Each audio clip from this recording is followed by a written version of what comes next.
Moi, Tréport Gaël, 25 ans, j'habite au Chaudron et mes débrouillards en peinture. Ouais, comment on rencontre ça? À vrai dire, depuis petit même, puis là, à 8 ans, on commence vraiment, aime ça, on va dire. Parce que comme tu passes dans la rue, tu vois les dessins sur le mur, tout ça, tu plais beaucoup, tu trouves ça joli.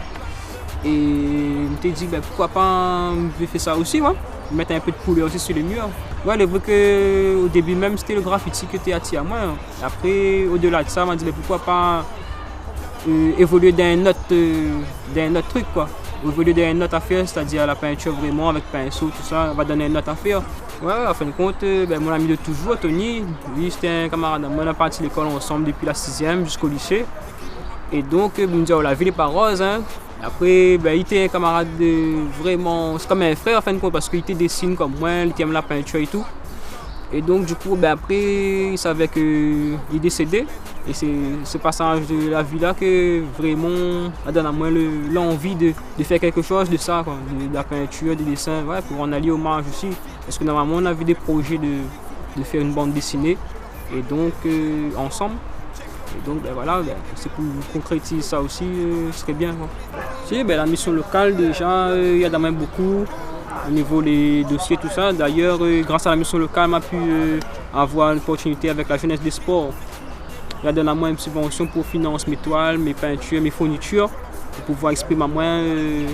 Et donc des super enrichissants, on a rencontré des personnes vraiment bien.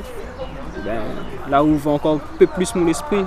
Moi, je suis plus influencé par le côté surréaliste de Dali. Et puis Velasquez aussi, c'est un peintre que j'apprécie.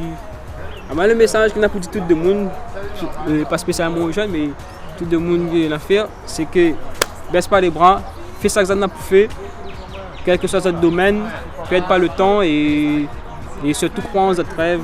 Voilà. Soit petit, grand, crois en votre rêve jusqu'à la fin. Et il avait dit comme ça, Jean-Paul Sartre avait dit, le fait de rêver est important. Là. Et justement, le fait de réaliser un rêve, là, c'est ça qui rend la vie intéressant. Mais je pense qu'il avait tout à fait raison. Là.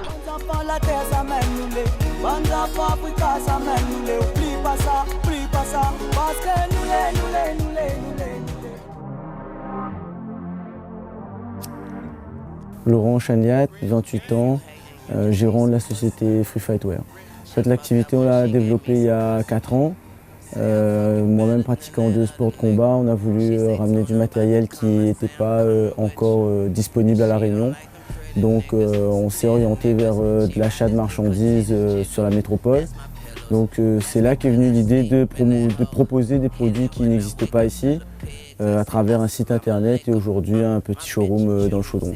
Oui, donc le sport de combat, j'ai fait depuis que j'ai l'âge de 6 ans. Donc je fais du karaté, du sambo. Aujourd'hui, je fais un petit peu plus de pancrace. Donc ce sont des disciplines que j'ai pratiquées toute ma vie. Et c'est un peu une conduite que j'ai eue depuis mon enfance. Et aujourd'hui, revendre du matériel de sport, c'est un peu la suite logique par rapport à ma carrière. Forcément, depuis jeune, ça apprend beaucoup de rigueur, de par les entraînements, de par l'écoute qu'il faut avoir auprès de ses partenaires, auprès du coach. Donc c'est beaucoup de travail, c'est se remettre en question et ce sont des qualités essentielles pour réussir dans le sport, mais je pense essentielles aussi pour réussir dans la vie en général. Effectivement, c'est assez dur. Au niveau administratif, il y a énormément de papiers, au niveau de paperasse, sachant que ce n'est pas ma seule activité. J'ai un travail à côté, donc c'est une deuxième activité. Je pensais que ça aurait été simple à gérer et finalement, ce n'est pas aussi simple, ça prend énormément de temps. Et donc, il faut beaucoup de motivation dans tout ce qu'on entreprend. Ça ne se fait pas tout seul. Donc oui, c'était énormément de paperasse. Et il faut se donner du temps, il faut se donner du courage, on va dire, pour y arriver.